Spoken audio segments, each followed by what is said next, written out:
Hello and welcome back, ladies and gentlemen. My name is Tactical Terry, and today I want to talk to you about closet gun ownership. So, a big thing with closet gun ownership, this is a topic that is hard to talk about to certain groups of people, and this probably won't reach the people that I'm talking to, that I want to talk to, which are the closet gun owners. So the closet gun owners are a group of people who own firearms, but they don't advertise it. And the firearms they do own are typically something that isn't sought after. It's something that isn't really cared about. It's not in the media. It's not a big deal. It's typically out of the public eye, or it's so off the radar that when they walk out of the house with it, people just go, oh, he must be going bird hunting, or he must be just going target shooting or something like that. Or he might just be going deer hunting, stuff like that. So let's get into this topic. So key terms of a closet gun owner are they usually run traditional style stocks, typically low magazines, and if they do have big extended magazines, they leave them at home.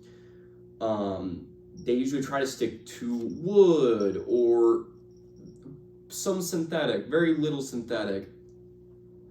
Very rarely do they use anything that looks as tactical as my Mini 14, but we'll get into that later.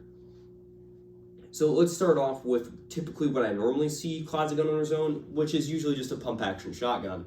Typically it's a pump action or semi-automatic, which is usually what people really try to use as a closet gun owner. This thing I've been using for a while. This is a Remington Fieldmaster. I've been taking it hunting lately. This thing is very fun, very easy, very nice to point. You'll see here I put a shell saddle on it. I like it when I go bird hunting to have shells on the gun. I don't have to reach in a pocket or something. I just come over here, grab them, pop them in, something like that. That being said, for a lot of closet gun owners, this is typically usually all they'll own, that or like a 22 or a revolver or something like that. Kind of the big three that really get them started. 22, shotgun, or revolver, that's all I need. That's always what they say. That's all I need is a 22, a shotgun, or revolver. I don't have a 22 that's wooden here, so I just kind of left it out. And the revolver I do have is something that they would carry, but I carry regularly as what I like to call to go to the gas station gun, because it is a gun that I literally just put on my hip and I'm like, okay, or put in my pocket, put in a holster or something like that. And I'm like, all right, I'm just going to the gas station. I'm just going to grab something real quick. I'll be back. Not a big deal. These are typically shotguns you can customize if you need to. They do make a lot of parts out there to make them tactical, but that's not their goal. Their goal is not to be tactical. Their goal is to stay incognito. Maybe they do own an AR-15 or something really tactical. I know a family member of mine, he currently has a bunch of tactical or sporterized guns that he doesn't take out regularly. He's afraid of judgment. When he loads his car, he loads it in his garage. He doesn't talk to his friends about it. And when I'm over, that's all he wants to talk about is firearms and really cool tactical guns and all sorts of things like that. And this is actually probably one of the guns he started off with, which was a Remington 870, which is fairly popular in my area, which is Remingtons and Mossbergs. There's always that big fight at school. There used to be big fights at school about it. Oh, Remington's better, Mossberg's better, yada, yada, yada. Doesn't matter to me. Whichever one you prefer, I shoot both. I like both. I think they're both good guns. Just a different sort of means of handling, stuff like that. However, I am very partial to Big Green, but that's just me. Now, that being said, closet gun owners will typically own most likely a shotgun, a 22, or revolver. Sometimes, depending on the state, they'll own similar to a bolt-action rifle with a traditional stock. This one I have here is a Ruger American that takes AR-15 mags, box mags. This one shoots 5.56 NATO. So maybe if you are a closet gunner, this could be a good idea to own. It is threaded, so you can add a flash suppressor or whatever you want. It's really nice just because it's very affordable. I think this gun cost me $550 at the time. The scope was like $129, bipod $99, and this thing $30. So you have a gun out of the box that is a absolute tack driver, that is absolutely fun to shoot, that takes readily available mags. You don't have to worry about, oh, I need to buy a proprietary Savage mag or XPR mag or all these other mags that are very proprietary and very shitty to own. I will say this, the worst thing I've ever had to do was buy proprietary mags that were $30 a pop, that were shitty and chintzy as shit. You put them in the gun, and as you put them in the gun more and more and more, they'd break. They'd break. And it would piss me off because I'd be like, wow, I purchased this gun to have a really good, reliable rifle, and the Achilles heel on this rifle is the magazine. Magazines are the make or break of your gun, so when you do buy mags, make sure you buy reputable mags, like Lancers, or Magpuls, or Stanag, or USGI, or Lancer. I already said Lancer. Just buy mags that are going to be readily available, and buy mags that are really good. Don't buy cheap thermomold mags. I've always had problems with thermomolds. I do not use thermomolds anymore. I think they're junk. That being said, I did put a bipod on this thing, and you've seen this in the traditional rifles video. This doesn't look too tactical, but it could be perceived as a tactical gun to certain people. This is just a nice little hunting setup, little close range rig, kind of like a timber gun. It's kind of a stalker's rifle. Nothing too serious. I'm not gonna be taking long distance shot. I mean, I can if I want to, but the farthest shot I'm probably be taking is 100 yards of this thing to 300 yards at the most. This rifle can do that easily. I've taken this thing out to 300 yards all the time. This thing is so fun to shoot and is so interesting to shoot with. I do want to put a flash hider up here because I've noticed that the flash is very big on this and very noticeable. So we'll be working on that. That being said, we're going to move on to our next one. Another product by Ruger that is often sought after by the closet gun owners, Ruger Mini 14. A lot of times when I'm working at the store, I always find guys who are always like, I don't want to own an AR because my neighbors hate them, and I don't want to upset my neighbors and stuff like that. And I don't want to scare my neighbors, yada, yada, yada. I'm very nervous about my neighbors. That's your big concern, neighbors. If you have shitty neighbors like that, you should probably either A, befriend them and try to make sure that they know that you're a really nice guy, that you're a very nice guy, that you're not going to hurt them or whatever. That or get new neighbors. Scare them. A lot. That being said, the Mini 14 is a good closet weapon, or a good closet firearms platform. I don't want to say weapon because these are tools. These are tools. Especially the scope I put on, I put a 1:6 Firefield scope on there, 1:6 by 24, comes with its own mount. This one I had to put the pick rail and then the low mount, and then this thing is just about perfect for my eye relief. It just levels really nice with me. I really like this. It sits good on me. I really like it. I added a Spectre Gear sling and pouch here, ammunition pouch. Sling it across your body as shown, which I really like. My cats are doing parkour right now. I apologize. I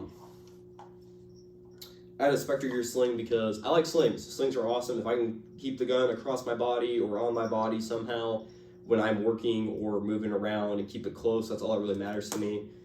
I really like this gun because when I bring it up, I just pop both those open and it works good. This is some mags I bought at an auction forever ago when I first got my first Mini. I got my first Mini for $500. It was a Mini Ranch. It had the stainless barrel with the hard machining on it, and just the blade sight and the chintzy rear sight that didn't really hold up to whatever it was gonna do. And I didn't really like it because it was only 223 Remington, and I was always worried that I would have a friend that would load a 5.56 round in there and destroy my gun. So I sold it, and I didn't sell it. I traded it for this. This one I immediately tacticalized, as you can see, or tacticaled it up.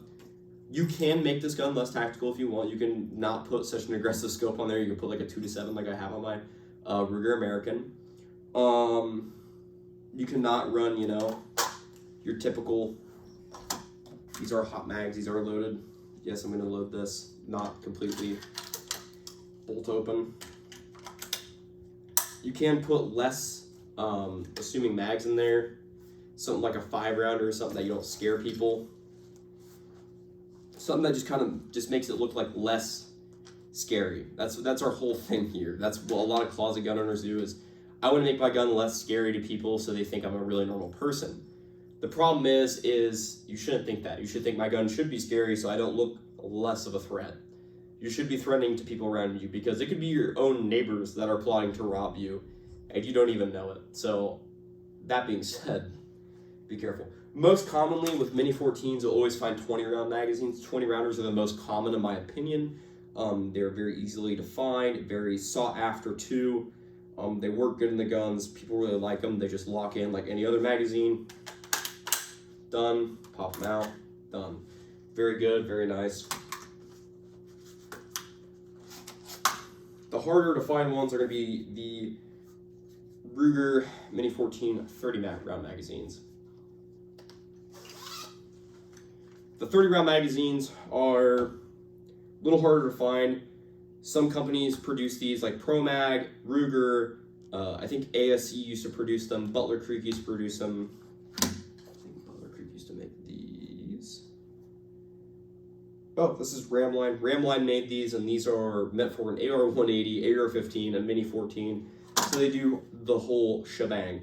But these 30 round mags, they are heavy, they are steel, and they make it really hard to shoot from prone. However, if you are running this gun, I recommend getting at least a handful of 30 round magazines to run in the gun to really help yourself out here.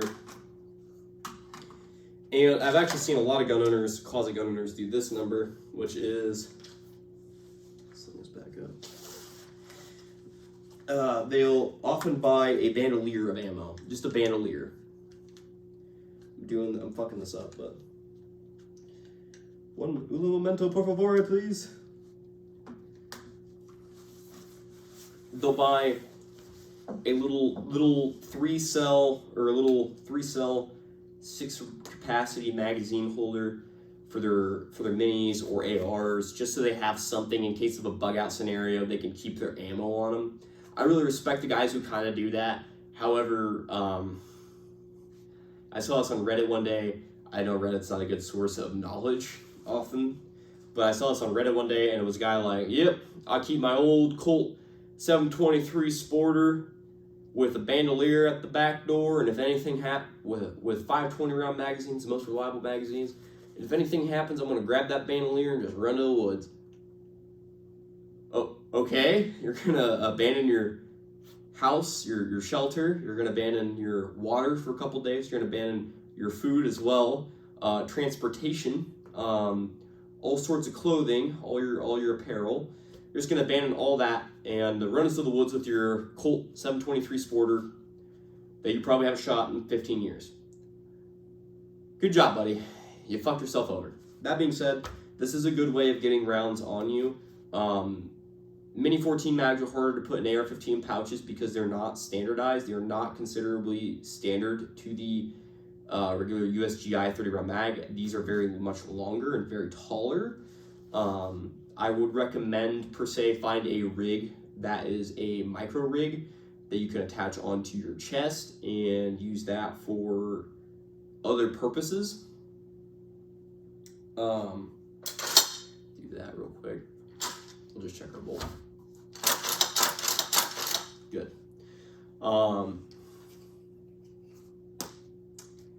You know, wear like a MicroRig. I think there's one rig, I don't know what company, I think it's T-Rex. And it's just an elastic rig. It goes over you and it has like a little elastic pouches. James Reeves runs it in TFB TV. However, my channel is so small, he's never going to see this video and he's probably not going to give a fuck about me.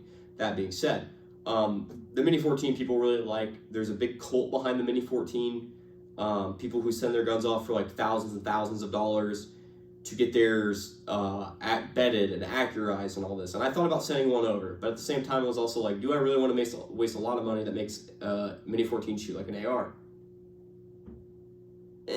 This gun is minute of man, a minute of coyote. This thing can do whatever the fuck you need it to do. If you're trying to like do like absolute, nut hair groups at like 300, this is not your prerogative. This gun is a minute of man, minute of coyote gun. It is literally what it's supposed to do, which is be a ranch rifle. Be there for when you need it. Be there for when there's a pack of coyotes harassing your cattle. Be there when somebody's at the door, you know, to target shoot with. This gun basically can do it all. I will say though that this is no substitute for an AR-15. I have a lot of people saying like, oh, it's just as good as an AR, you know, and I'm like, not really. The mags don't drop free. The bolt closes weird. I can't readily do quick reloads with this thing. I have to rock and lock out, rock and lock in, over the top or under, like an AK. And an AK is a lot easier because of that mag roll, you're just like, cha, cha, cha. This thing you have to like take one out, pop it in my rig, take one out, put it in the gun, like we have a mag, we'll demonstrate. Pop the mag in the gun, take the mag out of the gun, pop the mag back in the gun, rack your bolt, back to shooting. So yeah.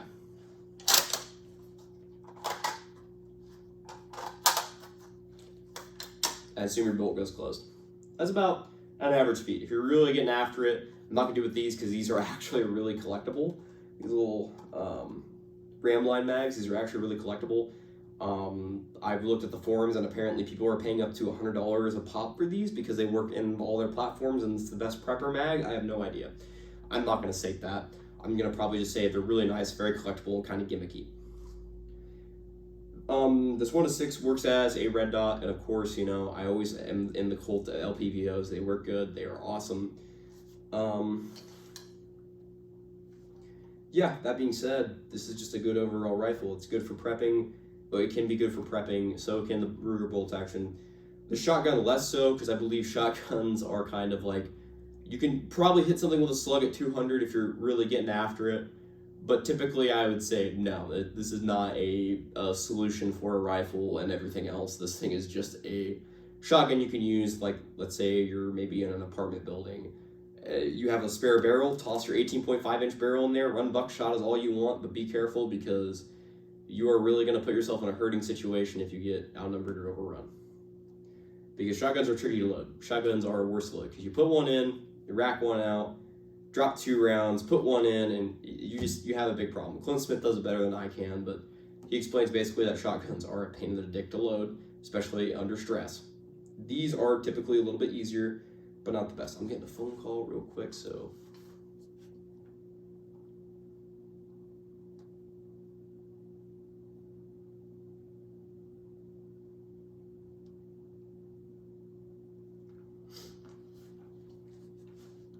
Okay, yeah, now I'm back.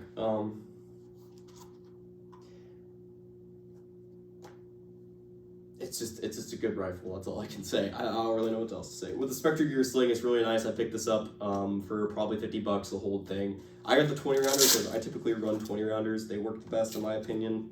I don't really like the 5 rounders because I think 5 rounds is nice for bench shooting, but it's bad when you're trying to be I won't say a radical tactical guy, but if you're trying to, like, you know, kind of keep ability to keep a good base of fire while also moving, while also having the ability to shoot prone, crouching, and standing, the 20 round mags will do it. All right, let's put this down. We've spoken the praises of the Mini 14 long enough. It's time to move on to a different gun here. Now, I've probably already showed you this one in a different video. This is the SKS Type 56. Type 56 carbine. This thing shoots 7.62 by 3.9, a 30 caliber round. This can be very unassuming to certain people.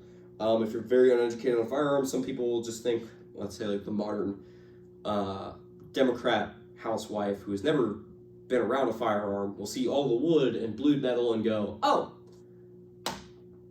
this is just a regular old hunting rifle. It's probably his grandpappy's rifle, you know? Unassuming as shit. You're wrong, lady. This thing has probably committed mass genocide. Probably. I'm not sure. It's an SKS. It's probably been in Vietnam. I don't know. This thing was used, I'm not going to say it's been used in Vietnam. This thing was probably a commercial sales gun. I have no idea. Typically, commercial sales guns usually have this, but I've also known other countries, like Vietnam, to adopt these in general just because they were buying whatever they could get a hold of for their troops. That being said, this thing works fine. It shoots good. It's awesome. You can take targets out to 300. I've sung its praises in a whole different video. But it's a good prepper rifle, and it's a good closet prepper rifle because you can load from the top, you can load via stripper clips, you can get mags for them. While I do not recommend mags, like the weird ones with like the tabs on it, you can get like adapter kits that take AR-15 mags. I still don't recommend those either because reasons. They're very expensive, very hard to get, so I don't really recommend them because if it breaks, parts are going to be hard to find. That being said, let's put this on the table. Typically, I've seen a lot of boomers, they run this. They run these little rigs and they love them. I won't lie, they're really good rigs. Sometimes you get a spare round or two pop, or a round or two pop off a clip or something, not a big deal. But however, this thing will work. It will go bang. It will make your gun shoot, so on and so forth. You can just store ammo and then toss a backpack on your back and get to the forest, like that one guy did, where he just left his whole house and all this stuff and turned his house into a loot box. Probably turned himself into a shitty loot box, but yeah. That's also another thing I want to get into. You guys, train. Don't become a loot box for some tactical dickhead. Sooner or later, you're going to die, so train up and get good at training, because once you start training, you can inspire others around you. Maybe some friends who say, you know what, I really would like some tactical training. You can kind of train them and train others around you, and eventually you'll have a kind of a group, almost like a militia, where you can all work together and really get after it. So that being said, I hope you guys really enjoyed the video. I hope this kind of sheds light on the closet gun owner and kind of shows what they probably own, what they probably don't own, stuff like that. I didn't show any examples of what they don't own, because we already know what they don't own. They don't own black rifles, AKs, AR-15s, crazy, weird stuff. They just own pretty much bolt actions, very traditional style stocked firearms. If they own a handgun, typically a 1911 or a Taurus revolver in general, something like that. Because whenever I think of a closet gun owner, their handgun, typically a Taurus snub-nose 856 is usually what I think of. That being said, yeah, I hope you guys really enjoyed the video. Remember to like, share, and subscribe. I really need you guys' support as of lately. YouTube has been doing the shadow ban thing. Bad, my videos aren't just taking off like they used to. So yeah, I hope you guys really enjoyed, and I hope you guys have a nice day. As another side note, please remember to be nice to other people around you. Please train other people. Don't just get on the internet and just go shit on every post about like a person tacticalizing an SKS, because that's probably all they own. That's probably the only thing they can own. Or like a Mini 14 where it's like, oh, it's not tactically viable, blah, blah, blah, blah, blah. Like, give them some credit where it's due. They are trying to be like you. They're trying to be like me. They're trying to be like everybody else and getting geared up for what we assume is the big show. You know, we're getting ready for the big show is what everybody's saying now. So, yeah. I hope you guys enjoyed the video, and I hope you guys have a nice day. Thank you for watching, and I'll see you next time. Hello, ladies and gentlemen. Welcome to the post section where I basically talk about my final notes and sort of things. Stuff I was watching the video and I just caught up on. I want to thank you for making it this far. As always, like, share, comment, subscribe, as always. Some other things I want to talk about real quick is some other firearms that might be considered closet gun owner rifles are basically like Springfield M1As. They're pretty not tactical. A bunch of surplus firearms, so aka Lee Enfield's, 1917s, M1 Garand, stuff like that. Pretty much boomer guns, if you get what I'm saying. There are some closet guns that they're kind of tactical, but they don't really exceed the mindset, I guess. There's some guns out there that people look at and they're like, what the fuck is that? It's pretty goofy. But there's also guns that people look at, they're like, well, it's pretty fucking boring, which is what I consider closet gun owners' firearms are. They're pretty boring. I'm not saying that the Mini 14 or SKS is boring, it's just they're unassuming, they're very utilitarian, and they don't really excite very many people. So that being said, I hope you guys enjoyed the video, and if you own any of these firearms and you're like, oh, he's talking shit about my firearms, remember, this is about a group of people called closet gun owners. As always, I'm not directing it towards you, I'm just explaining my thought process and so on and so forth. Well, thank you for watching, and I hope you guys have a nice day.